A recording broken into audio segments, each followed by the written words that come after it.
Welcome, everybody, to The Power of New. We are your hosts, Mark and Julie Appleyard, the founders of Anothen Global Ministries here in beautiful Charlotte, North Carolina.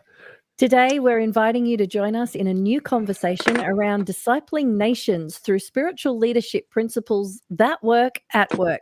This interactive podcast will take you further and dive you deeper into exploring our Heavenly Father's always perfect love, as together we engage with real impact stories from kingdom marketplace leaders across the world. Now, the Power of New podcast is building a multi-cohort model of training for kingdom entrepreneurs to move from profits to purpose.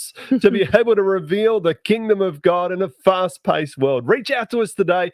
You'll see the email in the ticker below to find out more.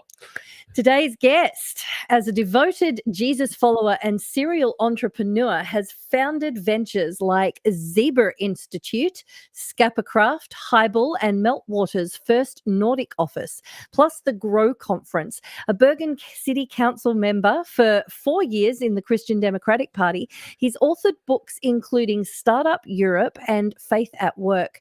Herman's mission is empowering young leaders to shape a better future, excelling in creativity, strategy, and inspiring others towards shared goals for societal good. That's wow. We've always said he's quite the person. Coming to us today from Tonsberg, Norway, Herman Haaland, welcome back to The Power of New. Thank you so much, Julie. It's so good to have you with us, my friend. You have been with us before. Yeah, and how long have we known each other? I mean, gosh, I tried to go back to then. I'm not sure. It's been a while. It's been 8 years, I think, since 2017. That was an honor, yeah. Mm-hmm. Wow. I met Bergen, and we had a great time. And we met a couple of times, physical in person. So that's been great. That's right. And then one time I think we came and stayed at your place there as well. And so I got to meet your family and everything as well. It's It was very good. And I think it's a real testament too. I was talking with someone about this just this week about building an ecosystem of leadership around you that actually helps you to keep your internal fires for the Spirit of Jesus, for vision, for the calling, all those things, to keep those things alive. And it takes an ecosystem of people that you gather around you and that gather you around them as well, and that together in those places. And that's certainly something I've valued over the years of our relationship. We've had so many deep wrestles and conversations together. It's been wonderful. And these days, I'm tempted to say, with all that's going on, it's even more important to cross those Atlantic and other global divisions that are taking place. To keep united across the pond is important.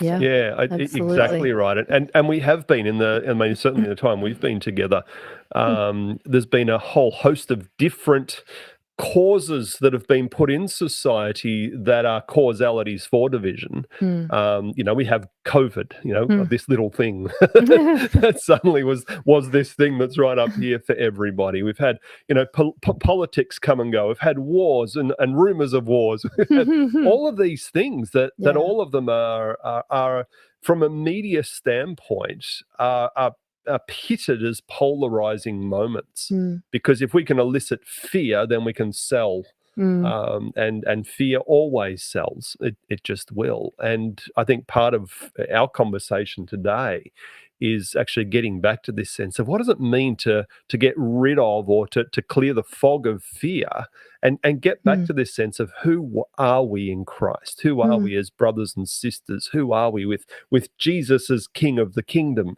And getting back into that place. What are some of your observations? I mean, obviously, the continent of Europe is a different continent to the US. You've spent time in the US. You understand both, I think, very well. Just give us perhaps a little bit of a commentary on some of the things that you're observing and seeing right now. Oh, we've lost your audio for some reason.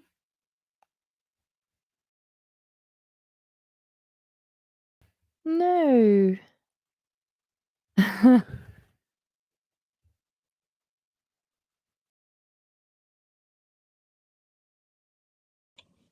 There we go. There we go. Are we back now? Got We're you now. back. Oh, great. We're The back. system changed our microphone. That's good. Ooh. Okay. Okay, well, back to the question. Sorry about that. Yeah. That's all right. So I mean, some of these things that are going on are so many. There were so many layers, and I can't profess to think that I understand all of them. But I think one thing that I see, which affects the way we as believers also act, is one thing that was prevalent after World War II, both in America and Europe, is that we had something to rebuild, and we had goals, and we saw things improving. And I think that was, I mean, we obviously had challenges in the 60s and 70s and 80s and wherever. But in 2008, with the financial crisis, I think that was a shift where many, and both in America and also in Europe, kind of lost hope at the system delivering what was good for them. And then when we lose hope for the future, and we see that our kids and young people growing up won't have an improvement in comparison to our parents and what they had, it creates some kind of room for delusionment and even fear, like you said. And I think that affects us as believers as well. We kind of, where we could be tempted, and some of us, I think, maybe have been tempted to then lose sight of Jesus in it all, and see what does it mean to be in the kingdom and carry the kingdom in this situation where things aren't improving and things aren't getting better all over the place, where we used to have that sense of our environment. So we're in a new phase where life is more challenging for many, and where how do we keep sight on Jesus in that situation? Right. Yeah. True. And we're both in a world. I mean, we've spent a sizable amount of time in Europe. We normally spend a month in the spring, a month in the fall. And I see there as much as I've seen here, oftentimes, and I see it in Australia as well, because we're also got citizenship, across or passports across all of that. And so we get a chance to see this very, very diverse spectrum. We spend a lot of time in Eastern Europe as well as Western Europe and Central Europe. So we get this very diverse perspective. Right. And one of the things that seems to be a commonality, and again, I love your insight on this, Herman, is that we see governments that create problems that only governments can solve. And therefore, it makes us dependent upon them in terms of being citizens. And that's not something that is unique to any political party, to any culture, to any demographic, socioeconomic level. It just seems to be something that is being heightened. So moving away from just good governance to actually moving to this polarizing kind of a thing. What are your observations around that? Well, if maybe I had a conversation with a researcher in the European Parliament, and that there's a umbrella for different wings of politics, and the center right, where I'm working part-time now as a policy advisor in the Parliament of Norway, with the Christian Democratic Party. So that kind of historic, you have the socialist or social democrats, and then we have the Christian Democrats or the conservatives, and now we have a few other kind of groups as well, but in this particular instance, those two in Europe have been those major, like the Democratic Party and the Republican Party in the US, have been the kind of the key state builders after World War II. And increasingly, they've lost trust, or the electorate have lost trust in them, and they've shrunk. And I asked the researcher, okay, so why do you think that is? And he said, well, if you liken us to a tree, historically, we had roots with our voters. We were deeply in touch with their needs. And I think increasingly, as political parties, we become part of the state apparatus and the ruling. He didn't use class, but like we've been too much in our own little world of the system of running the system.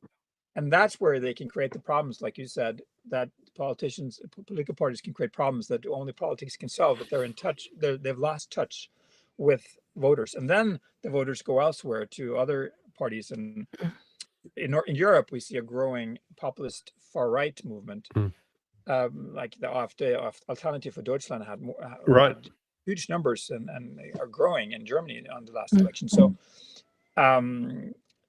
the question is how, and they are asking themselves, the traditional old parties, how can we rebuild trust? How can we reinvent ourselves to once again care and be in touch with people?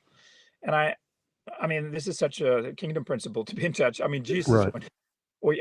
stop me if I get too far, but I mean, when God had a message to the world, he didn't send a robot or a computer. He sent a human being to communicate. So if you are a politician, you should be a human being and not a politician. That's if you get the point. Yeah. So I think even in Norway, where democracy works pretty well, we see a growing distrust in politicians as a class or a group.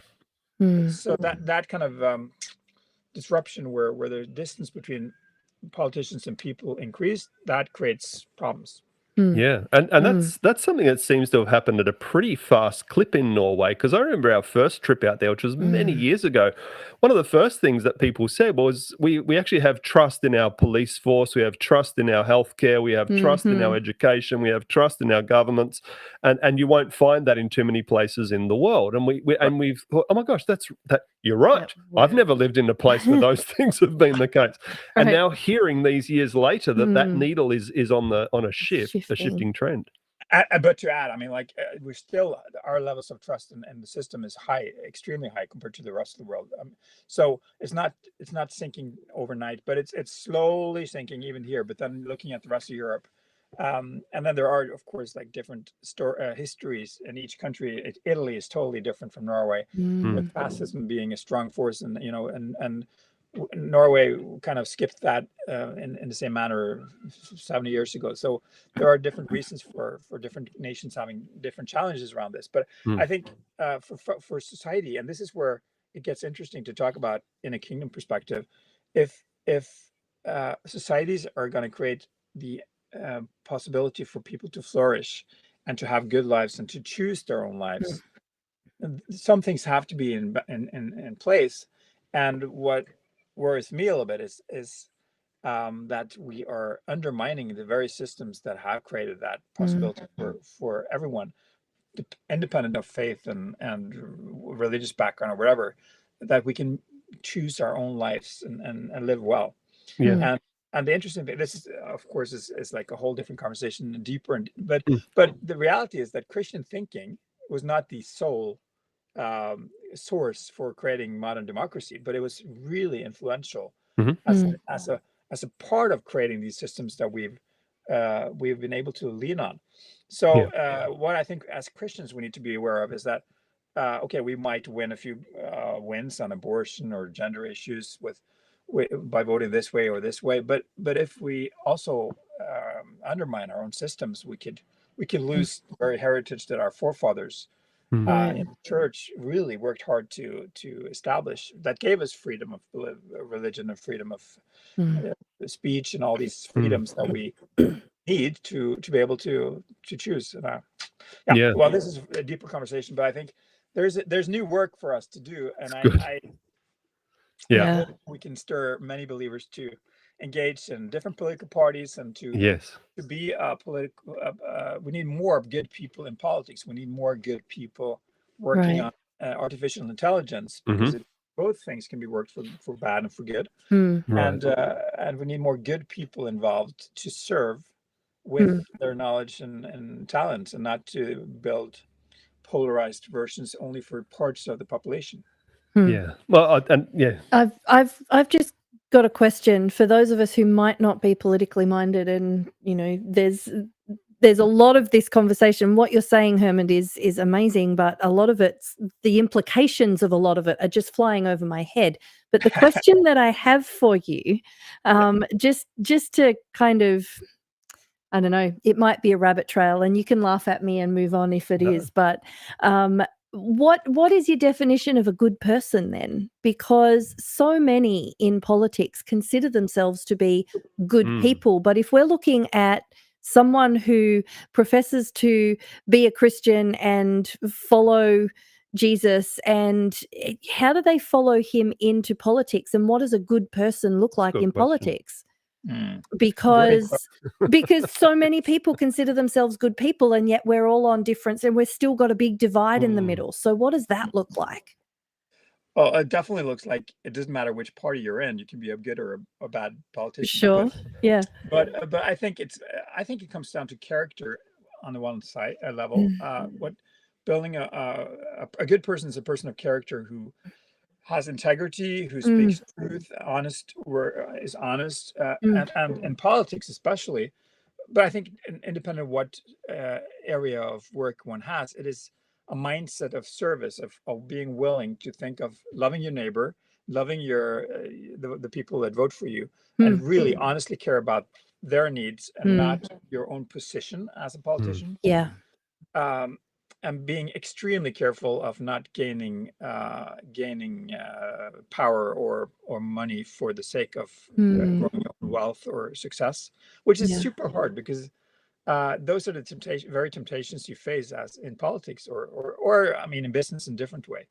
So a person of character is I think an answer. How do we become a person of character? And I think the church and our fellowship around Jesus is the best place to practice that. So I don't know if that answers your question, but it does. And I think too, as kind of a follow-up, I don't know if there's a question in here yet, but there might be a follow-up comment, is that people of good character can still hold differing opinions, but not get nasty about it. Exactly. And one of the things that we often talk about is, the moment that we start to, the moment that, how do you put it, when our God starts to hate the people that we hate? Oh, that's right. We know we are building God in our image. In our own image, when God starts to hate the people that we hate. But what we're talking about here, and what you're talking about, is loving people, because that's what our God does. And how do you love someone that you disagree with? And how do you respectfully wrestle with some of those differences of opinion? And how do you maintain good character and not resort to slandering and flinging mud and all of the things that we see politicians on both sides of, certainly in America anyway. And increasingly here too, that the language of politics get dirtier and nastier. So I think, is it possible to say that the Bible is not a textbook or a theory book in politics, but it is a textbook on building character and becoming good? Yes. So it can inspire us, independent of our political interests or opinions, to be the good politician or the good business person or the good engineer, but it cannot tell us which policies always is right. I mean, there are some issues that I would say, for example, the issue of abortion is black and white in terms of what it is and not, but how to work it out to have the least possible number of abortions, that I don't think the Bible tells us exactly how to do that. Right. It doesn't. Yeah. I'm interested. I want to sort of backtrack a little bit too, as we sort of not shift gears, but sort of build on what we're talking about here. You talked about a prosperous society. You talked about people flourishing. Those phrases are very dear to us. I'm interested in just maybe a 35,000 foot overview of your perspective on what would you consider to be, Herman, the building blocks to a prosperous society. What are some of the essential building blocks that you see that again we need to, as kingdom builders with Jesus, as people in union with him, one to another, as we build together? And I love what you've got here in your book, Faith at Work. For those who haven't got it, you got to go out and get this book. It's great. Loving your neighbor, building society. I love that. That just really speaks deeply to us. But these building blocks, if we're building society, what are the essential elements that need to be set in stone and in place as a foundation to create societies where humans can flourish? Right. So I think there are two basic ingredients. One is freedom. Freedom of choice. I mean, not freedom in the true biblical sense of freedom. Then that's knowing Christ and be redeemed and set free by him on all kinds of levels in your life. But in terms of being a citizen in a society, I think it's freedom on the one side, and then community being the second factor. So that's where I think we as believers in society have the opportunity to be role models in creating communities, and not only as faith communities, but I mean, definitely as a start, but then engaging in positive community building locally on all kinds of levels, as citizens in a society, whether in the soccer club or in the local golf club or whatever, where we can create good community. And then on the second level, and this is where it gets a little bit dangerous these days, but is working to secure freedom. But then you have to, and this is the trap historically with all political regimes, whether totally Christian, so-called, in the Middle Ages, or secular now, is that the ruling groups, the elites in every political society, tends to suppress minorities. But we were not any better as Christians in the Middle Ages, or as and that's where we can fall in a trap today, that okay, let's beat the secularists and let's win, and forget to uphold the freedom for them to choose their lives in the same manner. And that's where I think we can get lost in saying it's more Christian to fight for abortion, against abortion, than to fight for the freedom of all. Right. It's like the freedom part is actually down in the basement or in the engine room. I mean, we were watching Titanic yesterday with our kids. But and I remember running down. They run down in the where they fuel the coal and the engines, and I think that's what's in trouble today, where the core of our society is messed up, both on the freedom level and on the community level. Yeah. So then let's zero in then into the marketplace, because really that's the coalface of society, is people in commerce who are generating income, creating jobs, creating societies where we can trade and build wealth and prosperity, where again societies where humans can flourish. These elements of freedom and trust and the like of that you're rightly pointing out.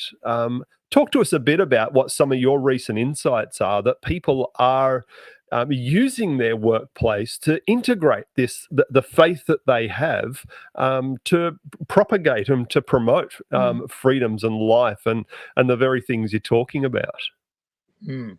I think I see this is really encouraging across the church board, at least in Europe, but definitely in the US as well. It seems that this faith and work movement has grown. It's almost tempting to go a little bit back as well to see the historic reasons for there was it seems to be like that the Puritans who built the United States and Europe, and after Luther and Calvin as well, they were really integrated, where they felt that their faith inspired them to create their businesses and create the structures in society that they saw were needed. And then late 19th century, early 20th, especially as the Methodist and then the Pentecostal movements came, for some reasons we split up the spiritual from the rest of life, and we created this sacred secular divide, where work at Monday was something totally different than what we did in church, and church was mostly about getting people saved, so we had a ticket to go to heaven. But what I see, to answer your question, is like there's an integration of these concepts again, which is beautiful. And then you see a growing number of Christian business leaders who think and actively seek to find an answer to the question: what is being a kingdom-minded business person? What does it look like, and how can we be that? And communities of business leaders.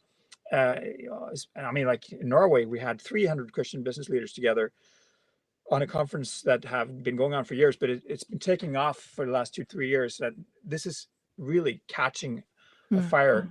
I'm not sure if I can see a huge number of where that this is impacting society at a high level yet, but it certainly has a potential to. And I think what's exciting about it as well, that it creates space for the gospel to be shared in new venues, where that kind of business can have an impact both on what society and job creation in particular fields look like, but also that it can spread the gospel in new areas where that to people who would never come into our churches. And this is exciting. So Mm-hmm. I don't know if I wish I had more stories that it has really had an impact. I'm kind of still waiting for this to mean that on some of the issues that we're really facing in societies, I see more non-believers innovating answers to them. But I would like to see, as has been the example historically, and maybe we can get into the Hansnes and Hauge story from Norway again. Yeah, I was hoping to next. How can we see more Christians actually be on the forefront of solving some of the deepest issues of our? Yeah, and there's so many layers with Hans Nielsen Helga that really relate and connect to us, and not least of which is, you know, a man of God who creates businesses that aren't necessarily for the how would you put it, for the educated, for those who are already got some sort of social status in society. He creates businesses that become on ramps for people of all levels of society, and does so on a pretty substantial scale. Talk to us again a little bit around that, but what do you see as some of the principles, just at a cursory glance, that lift out? You go, boy, here's something we could really learn and employ right now in this moment of history, with all the things that are going on that we've talked about, that are really practical steps that any person in business who loves Jesus, loves people, loves their nation or their city or their town could employ. Well, it's, I mean, some people think, well, because I'm so academic, my answers get a little complicated. But to try to make it simple, I think they found a few principles that are so employable, and one was to gather in the businesses as much as in their homes. But they were both, I mean, they worked from home. Home office was invented even then. Their farms, and it was the building, the starting blocks for the businesses. But they met around Jesus and prayed, and took following Jesus literally in the workplace, and gave him space at the workplace. Yeah. So today, as believers in the work field, we could find 2 or 3 others, either in our own business or in the same sector. If you're in a small company and no one else is a believer, find somebody else next door who's in the same business field or a different field. But let's meet regularly to pray and see, how can we love God, and how can we love each other, and how can we love those around us in this sector of society that we have some influence on.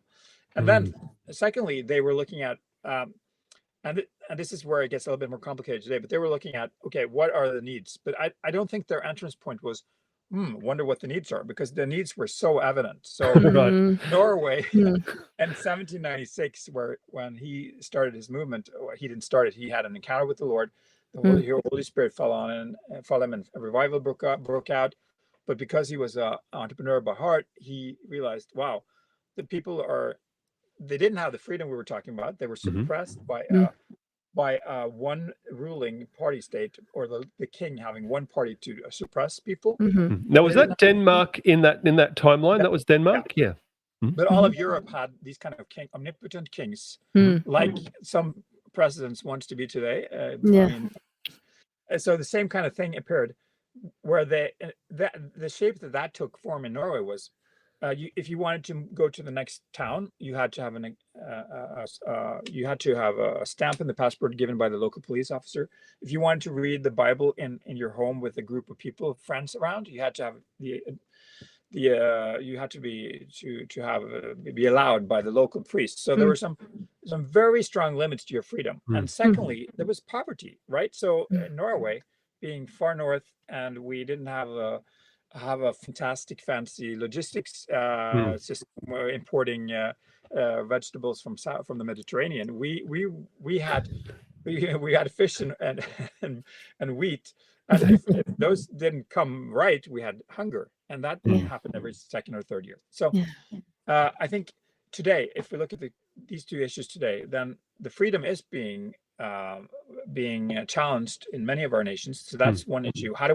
So that's why we need to engage politically as well as in business. But secondly, when it comes to needs, they're a bit more sophisticated, our needs today. I mean, poverty is increasing, and in Norway, as in America, you have a growing number of families who have don't have enough to pay the bills every month. So that's growing again, right? So that's very evident, and we can work against it, and we can think, okay, how do we create opportunities to engage more people into our companies? There's a lot of people on the edges, at least in Norway, who may have some issues that gives them a hard time working 100%, but maybe they can work 20 or 40%. How do we help our office businesses to kind of integrate those with some kind of handicap or limited ability to work? That's one way we could work at concretely. And then there are deeper issues. Loneliness is a growing issue. Drug abuse. I mean, there are so many issues that we can actually see. But it was in Hauge's time, it was more black and white. There was hunger, and there was evidence of very limited freedom. So it was easier to kind of fight. Right. It's only one opponent, not 5 or 6. Right. In some ways, you sort of got to pick one these days. These days, you have to pick one. Yeah. Yeah. You know, some of the Holy things. Spirit is the same. So. Yeah. Right. Yeah, that's right. And some of the things we've been doing, you know, with some initiatives we've helped to generate in Australia, we've gone, okay, here is the part of society in disabilities and mental health. So we've helped to generate a for-profit business that's actually very actively, and I mean very actively, doing things down there, going after that. But that's just one little piece of an enormous problem that's taking place. But it's the one piece that we can go after down there, that we can look after and help establish. One of the things as well, which I think is key to what you're doing, I would love to hear some more on this as well, Herman, is when it comes to raising up young leaders. I think that's a very key element to solving some of the macro problemers, because it's not just a quick fix. It's systemic type of approach to going, what are the, again, building blocks? One of the ones that we've got language around at the moment is one of the building blocks that's essential for societies to flourish is talent retention. It's an essential building block. You show me a country that's bleeding its talent, I'll show you an impoverished country. And so talk to us a bit about like Zeba Institute and your heart behind the raising up of young leaders, and what are some of the observations you're making right now? Well, I mean, that's also a lot of layers to answer the question, because there's some generational issues that are challenging for across the board. Maybe that's a good starting point with it, and maybe it's we call these generations by name. Gen Z is the new generation that's now growing up in the 20s, and we, you guys and I are probably Gen X, and we have some traits. And then we see, for example, in Norway, that 50 or 60% of business owners are saying it's really hard to hire Gen Z. They are so peculiar about how they want to work. They don't want to do this, and they don't want to. They're a bit more challenging to lead. And so and this generation also came out of COVID. They lost 3 years of socialization at high school. So they're facing some challenges that gives us an extra responsibility to engage with them and help them, and to work with them to break free to their potential. But then in order to fix the challenges of our times, I think I can't remember the quote, but it's a pretty well-known quote that the way society shifts on any level is usually not created by the majority. It's a small dedicated group that decides the way forward, whether it's in politics or with technology now, with AI and whatever. So to work with young talented believers who have a clear professional understanding of who Jesus is in their life already, and they have talent that God has given them, it's a no-brainer to me that this is a good material to help succeed. And I might not have the answers to the challenges we face now, but they might have. And how can we help them, support them, and unleash their potential to be part of the solution? So we've done that for 10 years in Norway now, 5 years in Europe, 4 years in Europe. doing a leadership program where we now invite young leaders from across Europe to join it. And it's such a thrill, although a bit more challenging, we've noticed, than a few years back. There's some overhang, but so meaningful to work with this crowd. Yeah. And I think that and well done, because I mean you say you're an academic, of which you are, but you're also a practitioner. I know you well enough. You're not purely academic. You're someone that goes, okay, I'm arriving at a solution now. Actually, let's look and go and beta test that. Let's do something about it.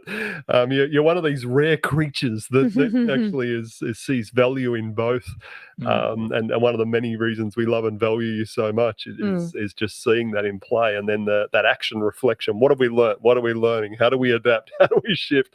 But this key part of what you're doing in developing young leaders is just it's a critical component. I mean, what we've seen in recent, probably the last few years in our times, is actually creating spaces where, as a collective, we get to hear God's voice. So again, coming back and away from the cultural milieu for a moment, because again, as kingdom leaders and believers, we live on a higher law, a higher plane that helps us to interpret reality, not the other way around.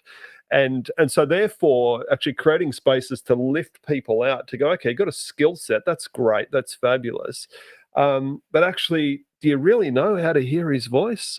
Because if we're going to be about kingdom work, then we really need to know what the voice of the king sounds like. That's an essential element. Otherwise, we can interpret the sound of his voice simply or only through our skill set or our social networks or our politic or our culture, whereas we're all elevated to something far higher than that. What do you think?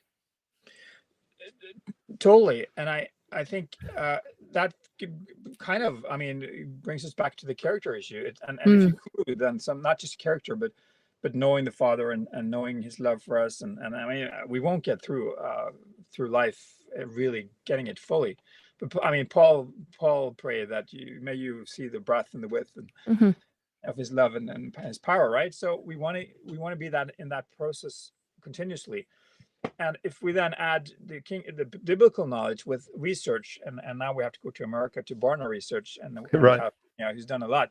They've done several research that is super interested in what we're talking about, and one on the younger generation where they did interviewed 1,800 young people who grew up in churches but left churches in their 20s, and they found 3 reasons for them not feeling that this was relevant for their life when they grew out of their core families. And one was lack of discipleship. The second one was lack of the connection between faith and work, not seeing the relevance to what we do on Sundays with what we do on Mondays. But then the second one is super interesting, and what we talk about here is the lack of role models and mentors. And they didn't have people outside their own core family to discuss. For some, it's what do you do with sex when you're growing up, and some it's faith and science when you're more intellectual. For some, it's our personalities are different, but the key is to have role models. So I think we don't have to start a leadership program like we've done to invest in the next generation. I think all of us, and especially if you lead your own small business or if you're a leader at some kind of organizational level, you could make sure that you invite some young people into your life by really craving coffee and I don't know what they eat these days in America. It's a Blizzard at Dairy Queen, or if it's I used to love them. That's what I'm thinking of. These days it's a craft beer or something like that. It's that idea though, isn't it, of it takes a village to raise a child. Right. Not just a child, but a young person. But a young person, right. But it's the same idea. It takes more than just one. Yeah. It takes more than just the local church. It takes more than just a godly family. It takes more than just those things. It's got to be an integration and all of it. And I think the workplace is definitely, I mean, so many people will go to work or go to college and that's kind of their falling off point, because it's a void as far as as far as mentors and godly role models, because largely Christians have abandoned those areas. Right. And it's time we took it back. Yeah. Exactly. And this is then it's connected to faith and work, because my theory is that, or what I tell pastors and preachers and parents is that, okay, if we're going to be role models and mentors to our kids and to later to young people in their 20s, we also need to understand the connection between faith and work on our own, for our own lives. Right. Then we can be role models. Otherwise, we will be just role models going to church on Sunday and then going to work on Monday with a different thinking. So it has to be integrated in our own lives in order for us to be the mentors better. So we have to attack this challenge that Barna research showed from various angles and train each other to think kingdom-minded in what we do on Monday, in order to be, secondly, engaging in young people. And that's where I see a lot of, now I was a bit slow mover having kids late, but I see a lot of people in the 30s and 40s with kids. Oh, they're too busy. They all they do is go to work, and then they take care of the kids and play with other families with kids. But I think we need to train ourselves to be mindful, purposeful. Okay, I'm 40, I'm 35. Okay, I've got 3 kids and they're keeping me awake at night. But how can I invest in one person, one 25-year-old who needs my in the workspace, for example, a believer, and that's where we need to challenge each other to not just think about the life we get engaged with of the rhythm and the face of life we're in, but then retired people, or 40, 50, 60s plus in Norway at least, they go to Spain 4 times a year and enjoy life, and are challenged to that. Or maybe you go to Florida. Okay, great, go to Florida, but maybe you could skip one trip and rather spend that money and time with young people instead. Right. Yeah. It's the Timothy group in in Romania, in Cluj-Napoca. They have a Timothy program where they do just that for younger leaders. And that's just that's through is that through Guild, or is that through the church there? I really couldn't say remember definitively. But it is. It's young leaders, young marketplace leaders that they work with. Exactly right. Some of the leaders of that are involved with both, so it's hard to say which one came out. We've had a number of opportunities to be guest speakers and co-host evenings and things for them out there. But that exactly speaks to that point. It's an intensive group of people where older, more mature leaders in the faith are gathering in younger entrepreneurs who are really wanting the mentorship, and they spend I think it's 6 months very intentionally where they meet, or they meet with mentors every week, and they have gatherings every month, and they wrestle and they talk and they learn and grow together. And then as they grow up and they're sort of brought up, then they become mentors for others underneath them, and just bringing that mindset in of we need each other. It's our modality as well. We've been really sort of taking a couple of steps back and reflecting and go, okay, we've measurably now had some sort of impact in over 30 countries now over the course of the last decade. That's great. That's fabulous. Tick, tick, tick, tick, tick. But okay, well, how's that sustainable? What does that look like? And now coming back and go, well, actually, maybe if we re-pivot and look at our structures and systems, developing cohort models where together we learn together, but we can deposit wisdom into that space and ask questions that otherwise anyone else in the cohort mightn't think to ask, to take them another layer deeper. Now let's learn there. Hearing Jesus, encountering Jesus together, and going on a journey for 12 months or so, and really going quite in a positive sense of the word, quite aggressively after deeper spiritual growth and understanding of how we integrate who we are in society and who we are again in union with Him and with one another. what does it mean to truly go deep in love for one another? Not some sort of platitudinal statement where I still live in isolation or in a silo while you live in yours. But when we get together once every week for an hour at church, oh, we love you, brother and sister, and then the rest then of the retreat to our silos. Let's retreat to our silos or throw rocks or whatever it might be. No, what does it mean to truly integrate in society? Those challenges of forming and forging that are certainly the same things that we're really now going, okay, Lord, what are you saying about this? Wow, incredible. That's encouraging to hear. But yeah. And I think we need that in order to fix these problems we're talking about. So now I think if there's a way to round up things, I think we still have time to go on, but from what we've said now, I'm thinking, one, we took in the West, we took our political systems for granted, and the fact is that these systems have helped us create a platform where society worked, and we could have the freedom not only to live good lives, but also to start businesses and run businesses. And it created a level of trust, and higher trust in Norway than in other countries, but it created trust in most Western countries where if you made a business deal with someone else, you trusted that they wouldn't cheat on you. That's called transaction cost. And the more the problems we have with our political structures, the transaction cost on starting businesses and selling and trading goes up. And it becomes harder. And you've seen that in Eastern Europe, where there's a heritage of corruption. So I think, okay, nowadays we need to have people of character with values who knows Jesus get into the dirty field of politics and be good politicians for whatever party they believe in, and clean things up again, because we can't take it for granted. And secondly, we need to as business leaders to look at what is one or two things we can work against. Is it loneliness? Is it corruption? Is it child poverty in our town? What can we attack that works for good, that can be a kingdom rush? And then thirdly, all of us need to engage with somebody younger than us and invest in them to see them flourish in the next phase of leadership. I don't know. Yeah. Love it, man. I absolutely love it. These are the key things that you don't need a theological degree to go and do. I think, again, part of the way that, and just sticking my pastor hat on for a minute, but I think as leaders of the church that we've failed people is, without saying so out aloud, but by our actions, left people feeling like, well, unless you are the professional Christian, you really can't have an impact on the world.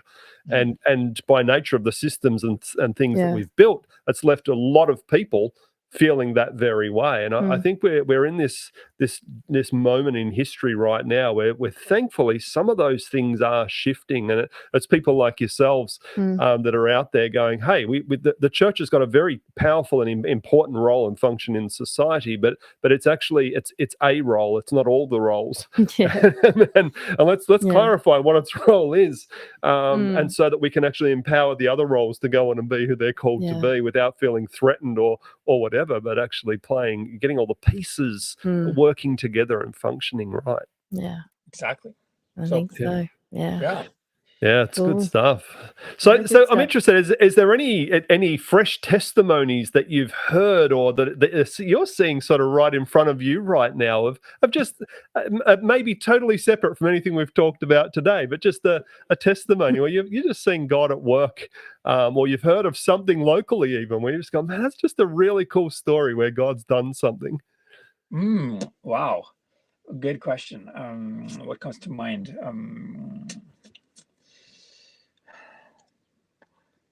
I should have tons of stories. Let me come back. Okay. Sometimes when there's lots of them, you can't really land on one. Right. but it depends again how we see God's hand, because I think God can. I mean, He loves to use believers, but if you can't find believers, I mean, He loves to work with good people. So right. Because I'm such a political nerd, I think that's. This concern of mine to look at Europe even where this is my opinion. I can't say this is a biblical founded opinion, but I feel like when things go wrong in history or in our societies, it's easy to run to politicians with easy answers, and typically populists, either on the far left or far right, have the easy answers, and history has shown that they might be wrong in the long term. That might not be it. But what I see as a solution to this, all across the world, there are civic groups that are looking at, okay, how do we train new politicians of good character, of good faith, who wants to serve, and how do we train them, how do we empower them to think innovatively about the issues that we're facing? So that's where I went back to, I would love to see more believers being part of that movement, because it's a kingdom perspective to be part of fixing the system. And I mean, one, it's easy to be European and to hit on America like you're all wrong. But one thing that is easier in Europe that America could learn from is that you can easily get involved in politics in Europe with the party structure without having a tons of money to run your campaigns in order to get. You can, like my wife here in our municipality 2 years ago, they needed some young women with kids who knew what it meant to be a mother, to be in politics, and they'd asked 10 or 15, I don't know how many they've asked, but everyone said no, we were too busy. And okay, Lynn said, yeah, okay, I'll do it. Never had been involved in politics. And suddenly she finds herself being the first supplement, and in the first meeting she was in, she stopped the Pride Festival of growing to another week. Wow. She had influence right there. Right. And it's wonderful to see how easy it is, and that's a good thing in a democracy, that we can actually engage and you can have an influence. And I think our systems need like we talked about, they need to be having a reinvention of the systems. And I see people engaging in thinking, okay, what can these systems look like that are better than the ones we have? And I think that's a testimony of God's up to something. But would love more believers to be part of it. Yeah, that's good. It's encouraging to hear testimonies like that. It's not Lynn went into politics and changed everything overnight and made the world, a utopian place to live. It was, she had a small influence on one thing, but it changed. Exactly. And we can change things by degrees if we all will just step into our influence to change that one small thing, and then see the ripple effects of what that does. It's turning the Titanic. It doesn't turn on a dime. It turns really, really slowly. Exactly. But yeah, that's I'm encouraged by those kinds of testimonies that aren't instantaneous, huge. But now it's coming back to me. I've had a couple of meetings with business leaders recently. One was in Uzbekistan, of all things. He's got a kind of mission background, but felt that his family should go there, and he started a company in Norway creating solar panels and sold that. But then there wasn't, in Uzbekistan, there were no company or few companies making solar panel plants and lots of sun, and the government is opening up. So he's having a great success in covering Uzbekistan. And then another guy that I met was a business leader, young person, got in touch. He's in Uganda, and he is a wizard of technology, and they're inventing a system that could track each individual package of coffee from the producer to the customer in the West. Wow. And it could really shift the way resources are allocated and allocated, and also how the restaurants they can monitor their way. It's early phase, but to see and they're both believers, and he young guy, but he had created a business already, and this is his second go, and he's up to good. And I hear more stories like that, and that's encouraging. That is where the action is, because again, we're seeing people in nations that typically here in the West we go, all they need is everything we can give them. We've got to keep throwing money at them to solve the problem. But in actual fact, no. They're innovators. They're people with dreams and ideas and insights and skill sets as well. What do we do to actually help promote that and breathe life on that? Interestingly enough, and we'll get ready to land the plane here, in the last probably 5 years, Herman, I have lost count of the amount of times I have heard from emerging market economy leaders, kingdom leaders, things like, we don't want the West's money. There's too many strings attached to it. It leaves us impoverished at the end of the day. And it's like, oh my goodness, that and again, it wasn't just one. I hear it and I hear it and I hear it and I hear it and I go, this is mind blowing that the money oftentimes is coming in and actually has a more nefarious agenda. And this is sometimes, private money. That's not just public money, private money. I mean, it's like, what are we doing? Instead of trying to lift up societies, we tend to be using them to our advantage still. Whereas I think these stories of getting entrepreneurs and innovation out of there, I think that's the beauty and the hope of the world to come. Yeah. How arrogant is it of the West to walk in and say, this is how you should do it? Yeah. Do it our way. Do it our way. Numbers. Africa has so many young people. I can't remember the number, but we're going to be old and shaky at the. Whereas Africa is full of young people. The future of the world is in Africa. Yeah, it is. And we've got some good friends with Synapis, the marketplace movement out there as well, and connected with a number of really great innovative thinkers in that space. And every time I want to call with them, I come away going, oh my gosh, we know nothing. We know nothing.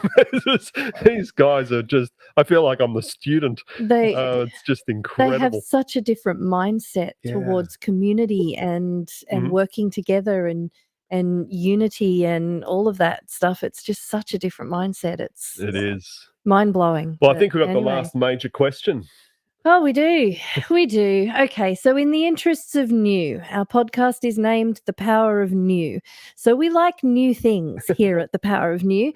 So in the interests of just really voyeurism, probably, what was the last thing you purchased online and what was it for?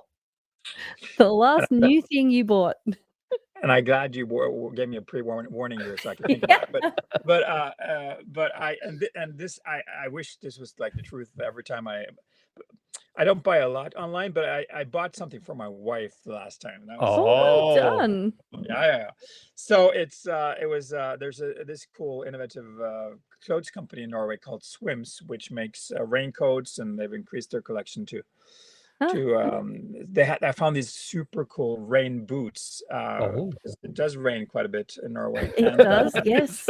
So they were sale on half price something, and I bought a pair for Lynn, and she loves them, and she uses them all the time, and it's and wonderful. Super orange. The brand color is orange, and we like it's I actually remember when we stayed with you. You had the orange rubber boots shoe that you pulled over your shoes. From the same company that I bought. From the same company. I've told so many people about this. I'd never seen those before in my life. I thought, what a practical way to protect your shoes. Without having to switch your shoes out all the time. Just pull it on and pull it off. Yeah, that's a great idea. Awesome. Well, there you go. Very good. And Lynn will be gallivanting around Tonsberg in her brand new rain boots. That's awesome. Ladies and gentlemen, the Power of New podcast is building a multi-cohort model of training kingdom entrepreneurs to move from profits to purpose, to be able to reveal the kingdom of God in a fast-paced world. So reach out to us today at the email and the ticker below to find out more. And of course, the Power of New podcast relies on the support of its listeners like you. If you are wanting to contribute and help us to continue delivering this great content, you can do so on the provided link. Of course, if you're a US resident or a US-based business looking to donate, your donation is always tax deductible. Herman, our dear brother and friend, it's so good to have you back on here again. Great to be with you. I loved it. So I wish we could be in the same room, but this is better than nothing. And better than nothing. Yes, we will be again. We got to get ourselves back out your way before too long. I think we worked out, was it 2 times last year? We were in Bergen. Yeah, we were. We weren't in Tonsberg. No, we weren't in Tonsberg. We were in Bergen and we were in Oslo because that's where we caught up with you there on one of those times. We did. But and we need to get you guys out here stateside as well. We'd love to hang out and have some time together. Yeah, very good. Well, remember, God wants to take you further and deeper into encounters with his always perfect love for greater impact, because He wants to love the world through you. you. Now, we're going to take a break next week, but we'll be back in a couple of weeks again here at The Power of New. Herman, you stay there. We'll be back with you in just a moment.